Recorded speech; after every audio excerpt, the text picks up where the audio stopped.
तो आप में से काफ़ी सारे लोग ऐसे होंगे जो 3D आर्टिस्ट बनना चाहते होंगे बट नहीं पता कि कैसे बनना है, क्या क्या करना है। तो आप आए हो सही जगह। आप में से काफ़ी सारे लोग ऐसे भी होंगे जो स्टडीज़ करते होंगे, कॉलेजेस जाते होंगे, और कुछ लोग ऐसे भी होंगे जो नौकरी करते होंगे किसी और सेक्टर में। तो अगर आप सारे लोगों को 3D आर्टिस्ट बनना है, अगर नहीं भी बनना है तो भी बहुत ज़्यादा इन्फॉर्मेशन मिलेगी आपको इस वीडियो में। तो वीडियो पूरी एंड तक देखना, लाइक करना वीडियो को, सब्सक्राइब करना चैनल को, और कमेंट्स करके बताना आपको कैसी लगी वीडियो। तो बिना देरी किए चलिए शुरू करते हैं।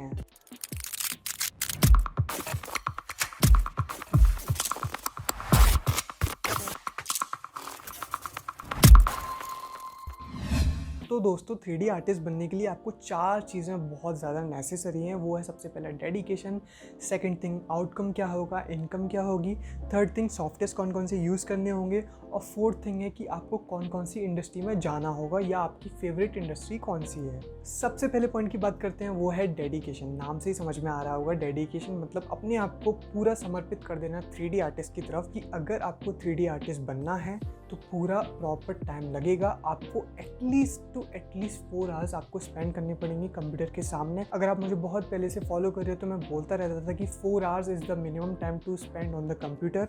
अगर आप प्रैक्टिस कर रहे हो तो प्रैक्टिस करते हो तो एटलीस्ट 4 आवर्स किया करो। अगर 4 आवर्स करते हो तो टाइम बढ़ाने की कोशिश करो, आपका ही काम अच्छा होगा। तो डेडिकेट रहना है 3D आर्टिस्ट की फील्ड में।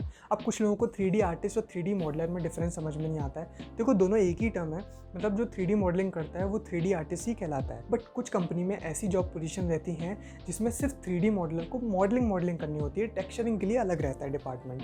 बट बहुत सारी कंपनीज में 3D आर्टिस्ट को ज़्यादा प्रेफरेंस मिलती है क्योंकि वो 4-5 काम देखता है: modelling, texturing, lighting and rendering. Modelling texturing सबसे ज़्यादा इंपॉर्टेंट पार्ट है 3D आर्टिस्ट का, आपको ये ध्यान में रखना है। लाइटिंग रेंडरिंग एक सेकंड पार्ट है, मतलब वो भी इंपॉर्टेंट है, बट सबसे ज़्यादा क्या इंपॉर्टेंट है, मॉडलिंग टेक्सचरिंग। अगर आपको मॉडलिंग टेक्सचरिंग आती है, आपको लाइटिंग रेंडरिंग में ज़्यादा टाइम नहीं लगेगा। आपको लाइटिंग में लग सकता है बट रेंडरिंग में इतना ज़्यादा टाइम नहीं लगेगा। आपको ये आना चाहिए कि आपको कैसा शोकेस करना है मॉडल, आपको स्टाइलाइज शोकेस करना है, आपको रियलिस्टिक शोकेस करना है, आपको किस तरीके का मॉडल शोकेस करना है, कैसे इन्वायरमेंट में मॉडल शोकेस करना है, आपको ये पता होना चाहिए।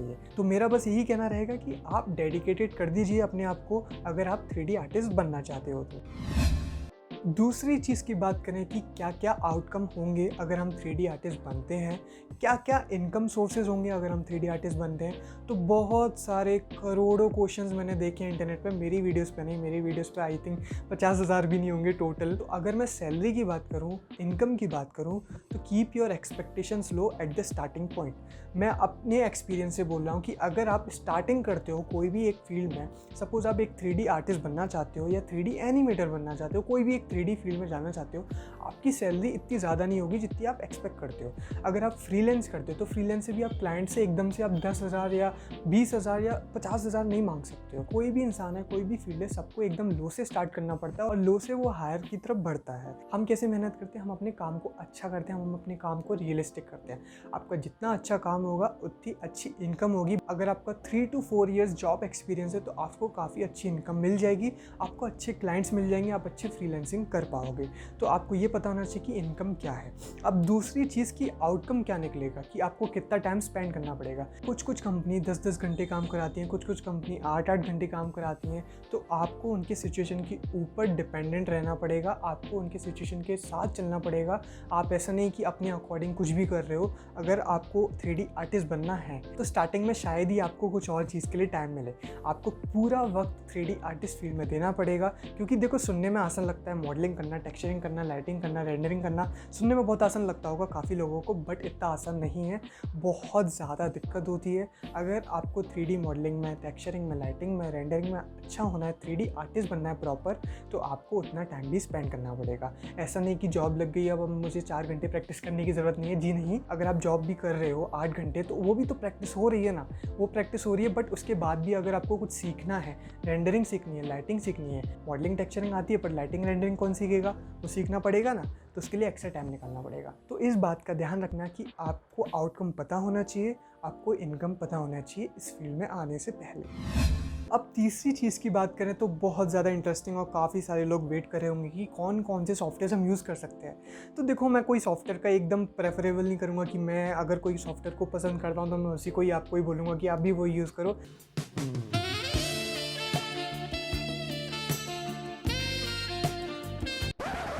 जी नहीं, वो आप अपने अकॉर्डिंग यूज़ कर सकते हो। पूरी छूट है स्टार्टिंग में।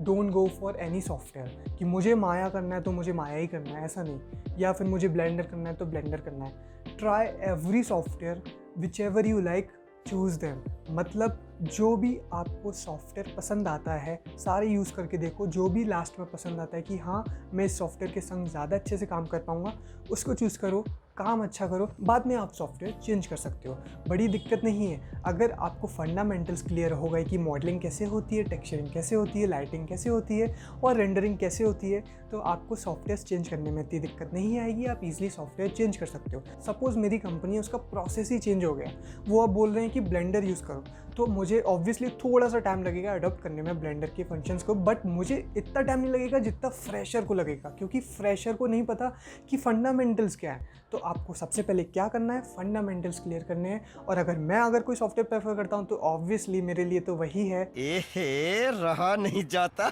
माया। जी हाँ, वही। तो दोस्तों इस बात का ध्यान रखना कि आपको कोई भी बोल रहा है ये सॉफ्टवेयर यूज़ करो, वो सॉफ्टवेयर यूज़ करो, जी नहीं, आप कोई से भी सॉफ्टवेयर की तरफ जा सकते हो। और कुछ सॉफ्टवेयर जो आते हैं वो मैं आपको बता देता हूँ। माया आते हैं, ब्लेंडर आता है, 3ds Max आता है, होडिनी आता है, सिनेमा 4D आता है और बहुत सारे सॉफ्टवेयर आते हैं। आपको जिसमें मन लगता है वो पढ़िए। आपको अगर कोई ट्यूटोरियल देखना है किसी भी रिलेटेड, आपको यूट्यूब पे इजीली मिल जाएगा। स्पेशली माया का चाहिए तो मेरे चैनल पे मिल जाएगा। तो दोस्तों फोर्थ पॉइंट की बात करें तो वो आता है इंडस्ट्री। कौन से इंडस्ट्री में हम जा सकते हैं, किस में हम काम कर सकते हैं, किस में काम करना अच्छा रहेगा। तो आप में से बहुत सारे लोग को बस 2 इंडस्ट्री पता होंगी, वो मैं समझता हूँ कि एक गेमिंग होगी और दूसरी होगी मूवी इंडस्ट्री। तो जी नहीं, इसके अलावा भी बहुत सारी इंडस्ट्री हैं। आपने इस फील्ड में नहीं आए हो तो आपको नहीं पता कि कितना वाइड इंडस्ट्री है। तो आप ये मत समझिए कि कुछ ही इंडस्ट्री हैं, बहुत सारी इंडस्ट्री हैं। और जैसे मैंने पहले बोला था कि सॉफ्टवेयर के बारे में कि कोई भी सॉफ्टवेयर सेलेक्ट मत करो स्टार्टिंग में, गो फॉर एवरीथिंग। स्टिल मैं सेम इसके लिए बोलूँगा कि गो फॉर एवरीथिंग, सर्च करो। मैं ये नहीं कह रहा हूँ सब में काम करो, वो इम्पॉसिबल है, हर कोई नहीं कर सकता है। सबके बारे में सर्च करो, गेमिंग क्या होता है, मूवी क्या होता है, एडवर्टीजमेंट क्या होता है, प्रोडक्ट क्या होता है, और भी बहुत होते हैं, मुझे नाम ध्यान नहीं आ रहा है, वरना बहुत आपको मिल जाएंगे गूगल पे। क्या आपको गेम खेलने में मज़ा आता है? अगर आपको गेम खेलने में मज़ा आता होगा तो मैं 100% श्योर हूँ कि आपको गेम बनाने में भी मज़ा आएगा। अगर गेम बनाने में मज़ा आएगा तो आप 3D आर्टिस्ट बनना चाहते होगे। अगर 3D आर्टिस्ट बनना चाहते हो तो गेमिंग फील्ड सेलेक्ट करो। ये था मेरा पॉइंट। जो गेमिंग पसंद करते हैं, कुछ लोग होते हैं गेमिंग पसंद करते हैं बट 3D आर्टिस्ट नहीं बनना चाहते, तो उनके लिए वीडियो नहीं है। बट अगर आप मूवी इंडस्ट्री में जाना चाहते हो, मूवीज़ देखना बहुत पसंद है, वेब सीरीज़ देखना बहुत पसंद है, मूवीज़ बहुत ज़्यादा पसंद है अगर आपको, तो आई थिंक मूवीज़ आपके ऊपर ज़्यादा सूट करेंगी। अगर आपकी मार्केटिंग स्किल बहुत अच्छी है, मार्केटिंग स्किल में इंटरेस्ट है, तो आपको एडवर्टीजमेंट वाली फील्ड में ज़्यादा मजा आएगा। अगर आपकी प्रोडक्ट मॉडलिंग में ज़्यादा इंटरेस्ट है कि कार कैसे बनती है, व्हीकल्स कैसे बनती हैं, या कोई भी हार्ड सरफेस मॉडल्स कैसे बनते हैं, कोई भी जो रियल ऑब्जेक्ट्स अगर हम कोई यूज़ कर रहे हैं वो कैसे बनते हैं, तो आई थिंक आपको ज़्यादा इंटरेस्ट आएगा उसमें। बट ऐसे कोई किसी के ऊपर बाउंड्रीज नहीं है, आप कोई भी फील्ड सेलेक्ट कर सकते हो। और भी बहुत सारी फील्ड्स हैं। अगर आपको गेमिंग में जाना है गेमिंग में जाइए, मूवी में जाना है मूवी में जाइए, एडवर्टीजमेंट में जाना है एडवर्टीजमेंट में जाइए, अगर आपको प्रोडक्ट में जाना है प्रोडक्ट में जाइए। बहुत सारी फील्ड हैं, आप किसी में भी जा सकते हो। बट ये ध्यान रखना कि स्टार्टिंग में कोई एक को प्रेफर मत करना। अगर आप कंफ्यूज हो, अगर आप नए हो, आप किसी भी फील्ड में इतना इंटरेस्ट नहीं रखते हो बट आपको 3D आर्टिस्ट बनना है, तो किसी भी फील्ड में मत जाओ। मैं बोलूँगा आप सब चीज़ों के बारे में थोड़ा थोड़ा पढ़ो, क्या क्या होता है, कैसे काम होता है, आप किस चीज़ों को अडॉप्ट कर पाओगे। थोड़ा थोड़ा सारी चीज़ें देखो, गेम खेलो, मूवी देखो, एडवर्टीजमेंट देखो, प्रोडक्ट देखो, आपको जिसमें इंटरेस्ट आता है उसमें जाओ, फिर बाद में। तो दोस्तों ये था आज की वीडियो में। आशा करता हूँ कि आपको सारी चीज़ें समझ में आई होंगी। अगर नहीं आई हो तो कमेंट सेक्शन में आप लिख सकते हैं, सजेशंस दे सकते हैं। मैं सारी चीज़ों का रिप्लाई करने की कोशिश करूँगा। और अगर आप कोई सजेशन देते हो कोई वीडियो का टॉपिक का, वो भी मैं लेके आऊँगा। तो ऐसी मैं वीडियोज़ लाते रहूँगा। लाइक करना वीडियो को, सब्सक्राइब करना चैनल को, और कमेंट्स करके बताना आपको कैसी लगी वीडियो। मिलते हैं आपसे नेक्स्ट वीडियो में। Till then, bye bye.